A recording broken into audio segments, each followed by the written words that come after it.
My kids were not allowed to say the S word, but I'm an adult, so I can use it. The market is still stupid when it comes to Tesla valuation. Hi, this is Randy Kirk. If you like this content, you know what to do. And I'm really looking for some more Patreon. We had a couple more Patreon people in the last couple of days. So really down to maybe 6 or 8 before we can really turn Patreon on. I mean, we're doing stuff there. We're putting up videos early. We've got some content there that's not available to the general public. But what I'm really after is we're going to do some cool stuff where we're going to start speculating about the future and do some spitballing and some masterminding and all that kind of stuff. So $5 a month, you can join and be a part of that. Anyway, let's get to the basics here. This is a rant. I'm not a rantor. I'm not the type. But I was just sitting here musing about the stuff we wrote about in the Elon Musk mission. Just thinking about it and thinking about what's happened since we wrote it. Thinking about the upcoming Investor Day where Master Plan 3 will be unveiled. Thinking about the history of success of Elon Musk, the history of success of Tesla and of SpaceX, and all of the kinds of things that are now being implemented and put into place. And I thought to myself, there is no way that the current valuation begins to reflect the potential. Part of the reason is that it's a conglomerate. You know, I've talked about it before. Some of you aren't old enough to know the GE situation, the General Electric situation, but years ago, General Electric was kind of the Tesla of its day. It was so out front of everybody else, and the things that they did, they were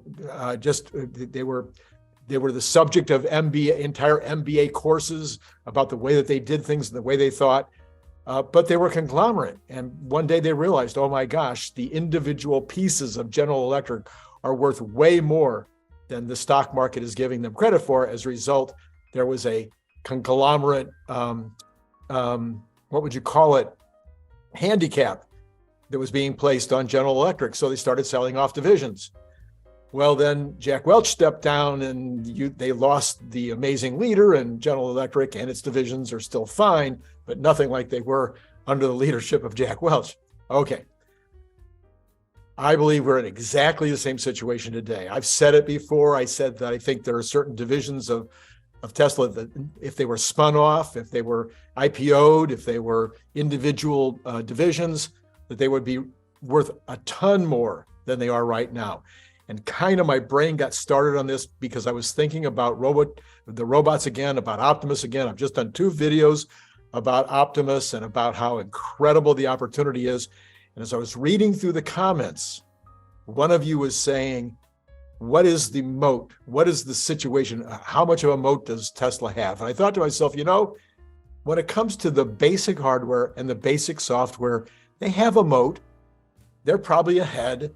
They can probably stay ahead for a while, but kind of like the cars, the basic hardware, the basic software, it can be done. Maybe not as well as Tesla, but it can be done.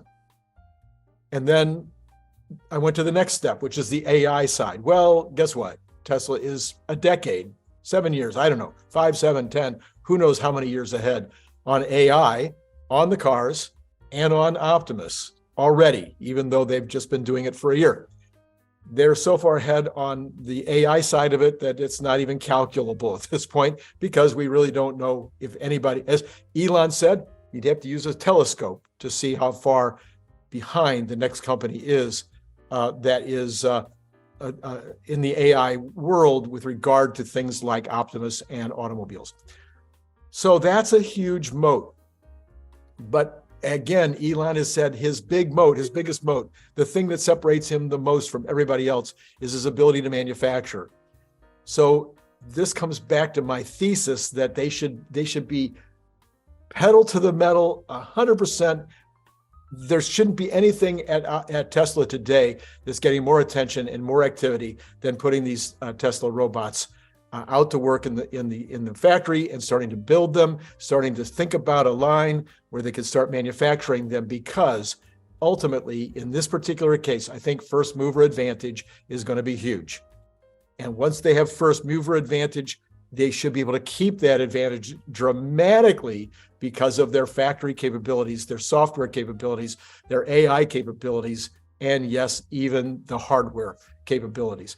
So that got me thinking, if this was a separate company, an Elon-owned company, and it was just going to be making robots, and it just had those advantages that I just discussed, then there would be no question that private investors, maybe if it was still a private company, private investors like at SpaceX would be coming in and offering millions and millions and even billions of dollars to be a part of it, just like they're doing with Twitter. So many people have come in and put in millions and millions of private equity into Twitter. Well, the robot opportunity is 100 times Twitter. It's 10 times Tesla automobiles. It truly is almost infinite, as Elon has said about so many of the divisions of the company. So you see, that's where I started the rant. The rant started with the robot. It's like the robot alone is worth more than the $200 and something a share that Tesla is traded for today. Way more than that $207. Anybody that would think about it for a minute and recognize the use cases for this robot that have been coming in the comments on these two videos that I just put out, and you should see these two videos. If you haven't seen them already, you want to look at these two videos to understand the prospects, the potential for Tesla is so incredible. Just the robot would make this company worth $500 billion right now. No question about it. There's never been another product in history like this robot in terms of the potential. So if you're a thinking person and you could get on board on that, you would do it. Well, then we get to robotaxi. I'm not going to spend a lot of time on robotaxi. You know about robotaxi. You've been following it for years. I'm not going to tell you anything probably that you don't already know about robotaxi, but we know, according to Kathy Wood, that the opportunity on robotaxi alone is a $1.5 trillion market. And it's Tesla's to own. They're so far ahead of everybody else on this. It's not, again, that's the telescope. That's exactly the example that Elon used was the whole robotaxi thing. So that company alone, again, if it was separate, if it was Elon's company, Elon was involved, and that was going after private equity, people would be pouring money into that company, even though it hasn't yet been able to do level 4 or 5. They would just expect, I want to risk some of my money to get a piece of this massive, massive opportunity. And then there's Dojo. My goodness, Dojo as a service. Dojo, I'm sure most of you know, is a neural net training device, the largest computer in the world that does neural net training, by far the most advanced of its kind. There's nothing like it. It's uniquely designed to do neural net training. It is similar in many ways to where Amazon was a few years ago with AWS, with their computer that makes more money than their retail division does. I think it still does. Comment below if you know that retail has now passed AWS, but I don't think it has. So that opportunity, that opportunity for retail services of neural net training is massive. Who knows what the numbers are? And again, if it was a separate company, who knows what it would be valued at? Well, then there's this little thing with service stations. They're no longer called service stations. They're supercharging stations, whatever you want to call them. Tesla has 40-something thousand of them, heading towards 50,000 of them right now. 50,000 charging units in 4,500 or 5,000 locations. They're going to be at 100,000 in a year or so. I'm saying by the end of the decade, they're going to be at 500,000 or 600,000. Basically, every one of those can be turned into a mini mart. Every one of those can be turned into something that sells products. Every one of them can have advertising. It's mind-numbing to think about the value of those stations that will also be creating free energy from solar and from megapacks. At every one of those facilities, they'll be generating free energy and selling it for 25 cents a kilowatt hour, whatever the number is, it doesn't matter. The numbers will be gargantuan. So if that was a separate business, what would it be worth? Is it worth $100 billion right now? It's already in existence. It's already expanding. It's already proven what it can do. You can do a P&L on it, and you can do projected P&Ls based on the current situation. I'm thinking it's worth easily $100 billion. All right, well, we haven't even talked about cars. But when we're talking about cars, we know that the Model Y will be the number one selling by unit volume car in the world this year. It's already number one in California. The Model 3 is number two in California. California is the leader in the United States in terms of new ideas and new concepts, and they're way ahead of the rest of the country. But eventually the rest of the country will also have 17%, 10%, whatever, of all the vehicles being sold will be Teslas. And that will just be the Model Y and the Model 3. That doesn't count the Cybertruck, which hasn't even come out yet, which by itself is going to be another 1 million units a year. And then there's the Generation 3, which is going to be introduced in a couple of weeks, which Elon has already said will be the largest unit volume selling car yet, selling more than Model Y.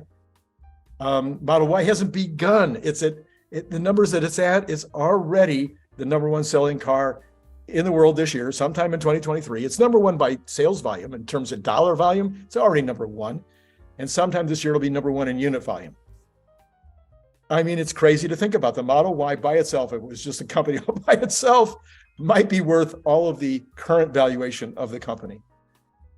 2 years ago, the company was valued at $1.2 trillion when it was doing only less than 1 million vehicles. And now this year it will do probably 2+ million vehicles. And the next year, and we can project that. We know it's not like maybe next year they're not going to do 3 million. They're going to do 3 million next year. I don't think the biggest negative person out there, the biggest Tesla Q, the biggest naysayer, the biggest fudster, thinks that Elon is all of a sudden, Tesla's not going to be able to sell 50% additional cars per year. It's just pretty obvious that is the trajectory. History, we have history, and then we have reasonable expectations of the future that would suggest that those are the numbers. Well, the numbers start to become awfully big. They might not be 20 million cars by the end of the decade, but if they come close, if they come to 18, if they come to 17, it's still the largest car company in the world by a lot in units, not counting overall dollar volume. Okay, I could go on like this. This rant could continue because then there's energy. The street hasn't figured out energy yet. A lot of retail investors haven't even figured out energy yet. We've only been talking about energy since the Elon Musk mission came out in October, and it's only been in the last 3 or 4 months that all this reporting has happened to show what's happening in energy. But energy is going to be as large in profits as auto, maybe in 2024 or 2025.